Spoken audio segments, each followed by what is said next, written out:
Hey everybody, welcome to the Unexpected Points podcast. We're going to do a solo reaction pod here, talking about the Justin Fields edition coming in here. Justin Fields has got all the picks now. He's got DJ Moore, masterclass by Ryan Poles, everything else you're going to hear on the old internets. Now, this is Unexpected Points, not expected points. So I'm going to give the old flowers. I still don't know what that means, but I'm giving flowers to the Bears here and to Ryan Poles for what he has done.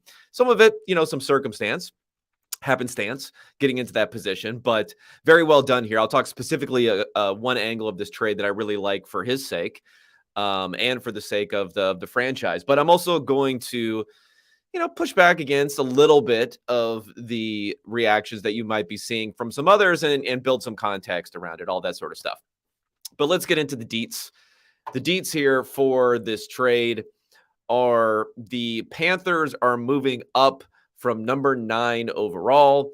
They are getting the number 1 pick from the Bears. I think we all know that.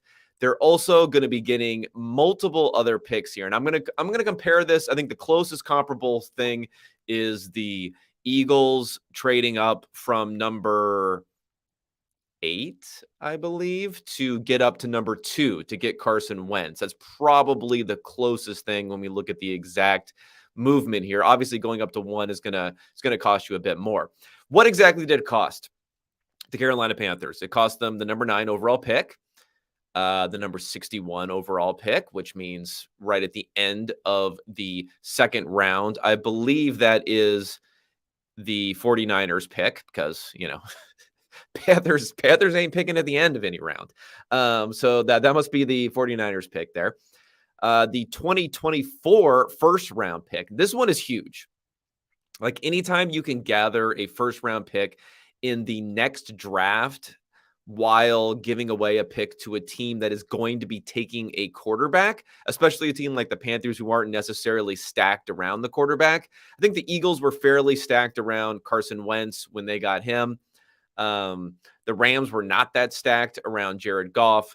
The Houston Texans were not that stacked around Deshaun Watson, although it might not have mattered because Watson was playing out of his mind as a rookie, but he got injured, which ended up being the number 4 overall pick for the Browns on that one.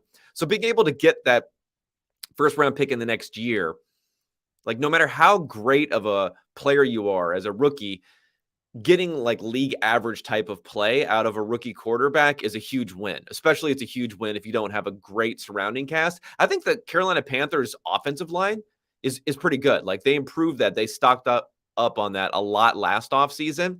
So I'm not as worried there. But then with DJ Moore going out as part of this trade package, it's looking pretty barren in the cupboard when it comes to wide receivers. So anyway, so the 9 pick, 61, the 2024 first round pick, the 2025 second round pick, and wide receiver DJ Moore. So let's compare this now to what the Eagles Browns trade was, just to get an idea of what, the same, similar or not similar here. So the Browns moved from 2 to 8 rather than 1 to 9. So they fell a little bit further when it comes to the Bears here. They gave up a little bit more, but again, the difference between 1 and 2, according to, I'm going to go pure Jimmy Johnson chart on this one, just because it's like a market value type of chart. And again, it's probably a little bit overvalued what the deltas are near the top of the chart. But if you look at the Jimmy Johnson chart, it's about 100.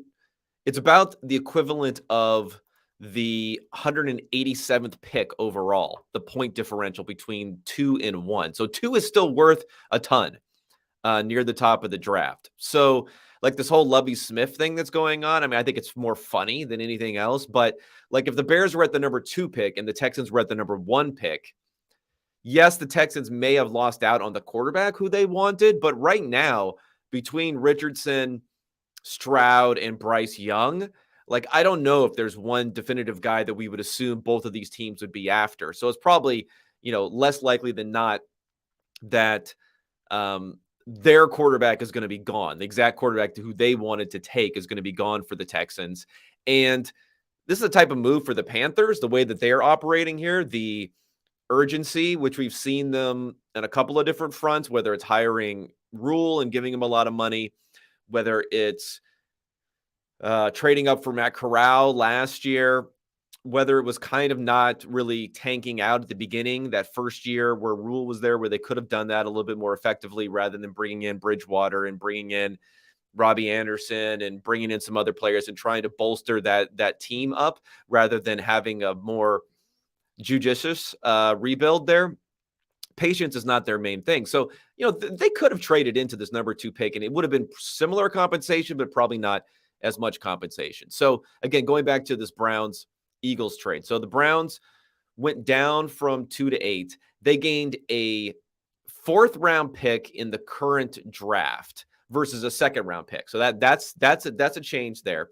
They gained another pick, a 3rd round pick in there, which is not part of this trade. So it was like a 4th and a 3rd and a 4th rather than a 2nd in this trade. But they also got the future 1st, and they also got 2 years down the road the 2nd.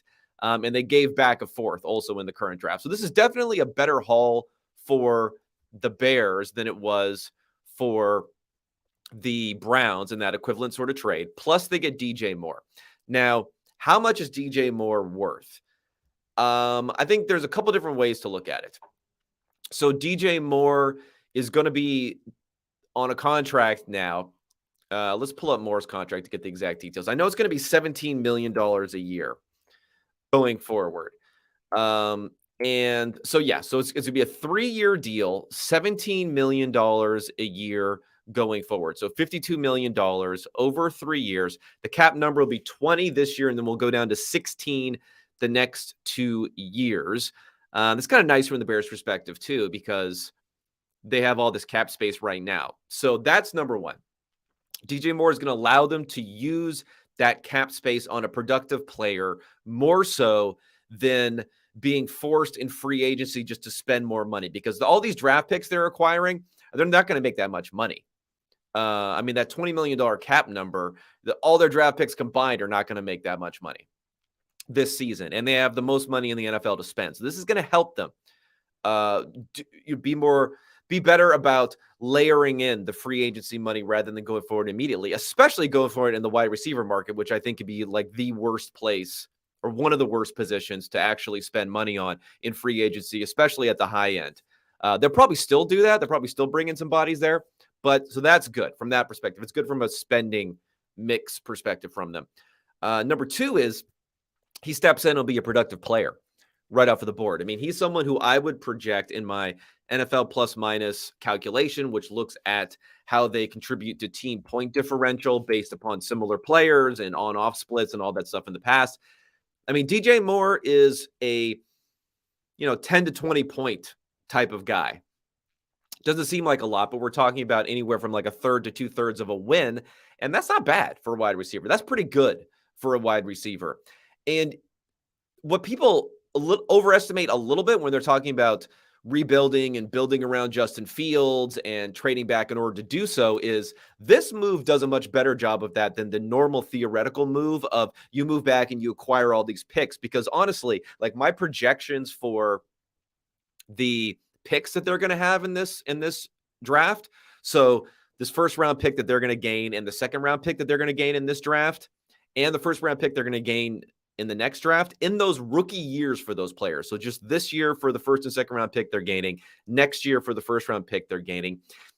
It's not even as much as what you're expecting to gain from just DJ Moore this year. He's an established veteran player and he's ready to produce right now. Now, the variance is all over the place for rookies. So you could get, some ridiculous Justin Jefferson type of outcome or, Tristan Wirfs type of outcome or insert the name of a rookie that just comes out and dominates.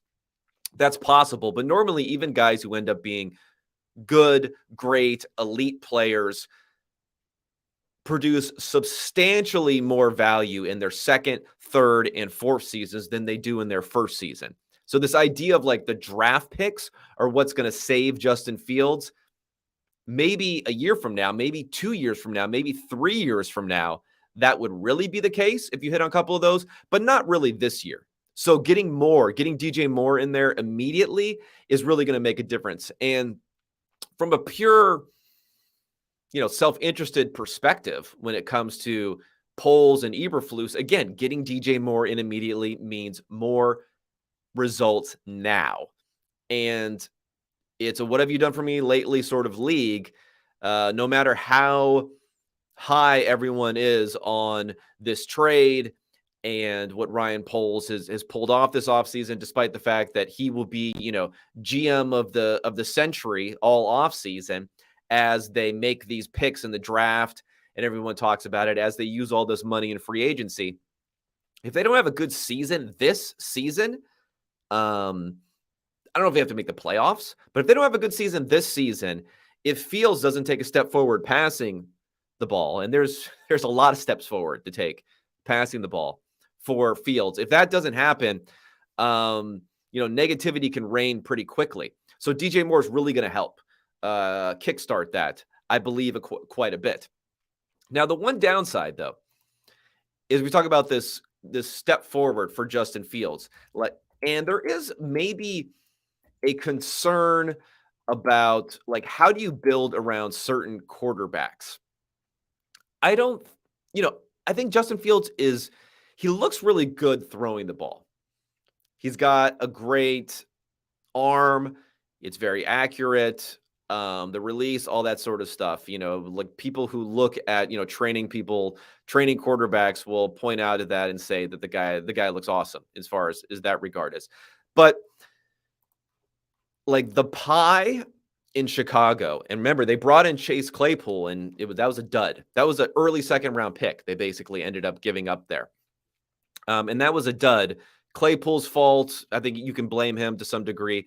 But it's also something where the Chicago Bears this last season, their total passing yards, 2,200 passing yards for the team. Okay? That is for the team. Calvin Johnson in a 16-game season had 2,000 receiving yards by himself. Justin Jefferson has kind of approached that mark recently. Tyreek Hill and others are well above 1,500, closer to 2,000. 2,200 yards for the entire team. Net yards per attempt, dead last at 5.1. I mean, some of it was a volume problem. Some of it was an efficiency problem. There's both of those different things there. So that is going to have to change, or else you're going to have Claypool now you spent an early second-round pick on. DJ Moore, I don't know what the value is there. I don't know if it's quite a first-round sort of value, but I don't think the APY surplus really matters. I mean, I think DJ Moore is probably worth, let's say, $25 million a year, and you're getting him for $17 million a year. So that $8 million is probably like a late first-ish sort of valuation. But they don't really care about money. So you might think of it as being more than that for the Bears. But again, Claypool, Velus Jones that they got last year, Cole Kmet, they spent decent draft capital on him, and then now bringing in DJ Moore, that's a lot of investment that they've had in there, and the pie just has to be bigger. They were 480 yards less than the second place team in the NFL. The second to worst team in the NFL in passing yards, the Atlanta Falcons at 26.99. So, and then that team, the Falcons, were more than 200 yards less than the Tennessee Titans. So if you go just to the third worst team, we're talking about a difference of 700 yards, which would be about a third of the Chicago Bears passing yards. They needed to have a third more passing yards just to get up from dead last to third to last in the NFL. That's going to have to take a step forward. They're going to have to throw the ball more often this season. Of course they will. I'm not doubting that they will, but they're going to have to be a little bit more efficient about doing it also as they bring up that value. So that's part of the consideration. What else we're going to talk about the Bears here? I think this hopefully puts them in a position not to overspend in free agency. I would continue to target the positions because they have this, massive amount of money. The positions that I like in free agency, it gives them more draft picks to use, so they don't have to worry about filling everything in free agency here. Interior offensive line. If you want to get a secondary tight end, I wouldn't be against that. If you want to run 2 tight end sets there and look at beefing up there.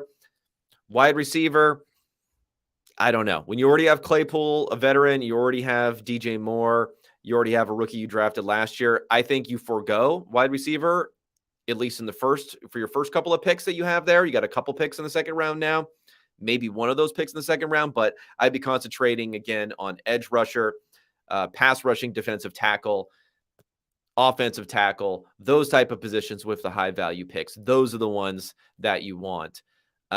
Please to God, don't take a running back because David Montgomery is gone. Khalil Herbert and Justin Fields will do just fine. Or don't do it early. Don't do it early in the draft, at least. So they're in a good position there, I think, to spend wisely too. Because if you spend up on the interior offensive line or safety, also is another one. Cornerback is another one where I think you could find some deals there. I also think it's like you can build. You don't need to get like these fundamental, huge, long-term, young, elite players. You don't have to spend up for Jesse Bates or someone like that. You can build and rotate these players a decent amount in free agency at the mid-level. Get them for like glorified 2-year deals. And, if Justin Fields is the right guy, if you're building the right offense, if you're stacking that correctly, and you have the right system defensively, if Eberflus has the right system defensively, don't go out of your way to try to find elite players in free agency. And this allows them to not have to reach too much there, not have to look at the draft board and say, we only got, the first round pick and then a late second round pick. You got more than that going on now. Let's go over to the Panthers. I mean, I'm never against like trying to go get your quarterback, but this is a little interesting because of the lack of the depth chart here. I mean, if we bring up the depth chart for the Panthers right now, let me bring it up. We have, you don't even have anything at running back. It doesn't really matter, of course, but they traded away Christian McCaffrey. Again, that helped them. That gave them some cushion here. But Dante Foreman, Chuba Hubbard, whatever, they're fine. I'm not going to worry too much about that. Now you have Terrace Marshall, who's probably your wide receiver 1. Shi Smith, who I like a little bit, a slot guy who was drafted in, I don't know, the 5th round, something like that. I liked him a lot coming out, but, I liked him as like a late round sort of guy. Rashard Higgins, who's maybe serviceable. Laviska Shenault, who is, you can throw him some screen passes, I guess. Ian Thomas, who they gave money to a couple of off seasons ago. I didn't quite understand it at tight end. That's about it. That's about all you got going on. Now, it's the offensive line, again, that they built up last year with Ike Ekwonu that they brought in. They brought in Elfin. They brought in Corbett. They brought in all those guys. They still have Taylor Moton. He was still there. They didn't trade Brian Burns, who they supposedly could have gotten 2 firsts for. That might have helped a little bit to be able to shift some of that to the offensive side with this new quarterback coming in. But I'm still a believer generally that if the quarterback is the right guy, you're going to see flashes. You're going to see something no matter how poor the skill position players are. And if you still look at who the Panthers have right now in the draft, again, they're going to take that quarterback in the first round, but they're still going to have a little bit of something going on here. So they're going to take that quarterback in the first round, and then they're going to have a second round pick still at 39. So that's there. I mean, you might as well just like write in a wide receiver, probably with a pick like that. I'm not necessarily against that. I think you can get some good wide receivers in the second round potentially here. Then they have the San Francisco pick still from the 3rd round. Again, Christian McCaffrey trade is paying off big time for them. Because remember, they traded away. They traded up. So I think they traded away their 3rd round pick this year to go up and get Matt Corral last year in the 3rd round. So they got this end of the 3rd round pick. They got a two picks in the 4th round. Again, another one from San Francisco in there. And then they have their 5th round pick. They do not have a 6th round pick. Actually, they don't have a 7th round pick either, but whatever, 6 or 7 rounds. So they're a little bit light on draft capital, but they do have doubled up. They do have, well, not doubled up, but they do double up in the 4th round at least. So they have a little bit of something there to build around, which is okay. Now, for cap space, and this is another thing, like how are you going to build around him? Don't spend money on wide receivers in free agency unless you absolutely have to. Cap space wise, effective cap space, according to OTC, actual cap space, 22.7 million, which ranks them slightly outside of the top 10. Effective cap space, 13.7 million. And their effective cap space, I don't know if this accounts for it or not, but the number one pick is much more expensive than the picks that they're giving up. So there's going to be less effective cap space here after the number one pick because of the fact that it really grows exponentially near the top of the draft. So I would say that what the Panthers have to do here, whether they'll do it or not, they haven't really displayed a lot of this in the past. So I'm not sure. Be a little bit more patient. Don't reach in free agency now. Don't over restructure. You have a new head coach here. You have Frank Reich, who I think can work with a lot of different players here. And be committed to a little bit of a longer term. And if there's a struggle for the rookie in the first year, that's fine. There can still be development there. I think the offensive line, at least you have that, which can play against an injury, knocking out a quarterback, which could probably hurt their development a little bit more than anything else. I'm not even be able to take, not even be able to take practice squad reps or anything like that. Scout team reps, I should say, or anything like that. So be patient as far as that's concerned. Now, if you believe the markets, and the markets started to hone in, I believe, a little bit on this Panthers deal, going up to number one, that was getting a lot of buzz here. If you believe the markets, the number one pick market is now flipping from Bryce Young being the number one guy. I think he was at minus 120, minus 130, something like that. So a favorite to go over, and pretty substantially, if you figure that it's minus money when you have multiple contenders there. Now it's flipped to CJ Stroud being in that category. Do people know what's going on? I don't know. I do think the Browns situation in 2018, where no one knew who they were taking, it didn't seem like, at least. All the insiders were off on their mock drafts. They still had Darnold going at number one. That no one really knew until the day of, I believe, the morning of. That's an anomaly. Everyone knew in 2016 that Goff was going number one. So the Eagles knew exactly who they were trading up for when they were going to number two. And the fact that markets have moved so quickly towards Stroud makes me think that maybe there's a good indication that Stroud is going to be the pick now at number one, which I think leaves Bryce Young for the Texans at number two, which, again, I'll get more into this and I'll do more research as the offseason is going. I don't know. I probably prefer Bryce Young, honestly, to Stroud. I know he's tiny, but he's a tiny guy. We've seen the pictures. We've had everyone stand next to him of all different shapes and sizes, and he's shorter than everyone. But I don't know. He just checks so many boxes. But I'll get into it more, and I'll do some more research on the size stuff. I know Stroud gives you more of that 6'3", and probably a good 15 pounds more. So I get it a little bit. But maybe that's also a little bit of a shakeup here, is like who goes number one.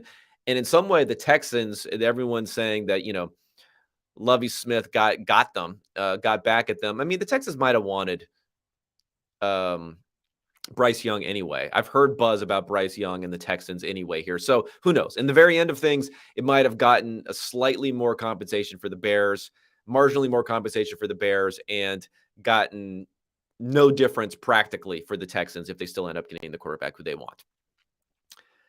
All right.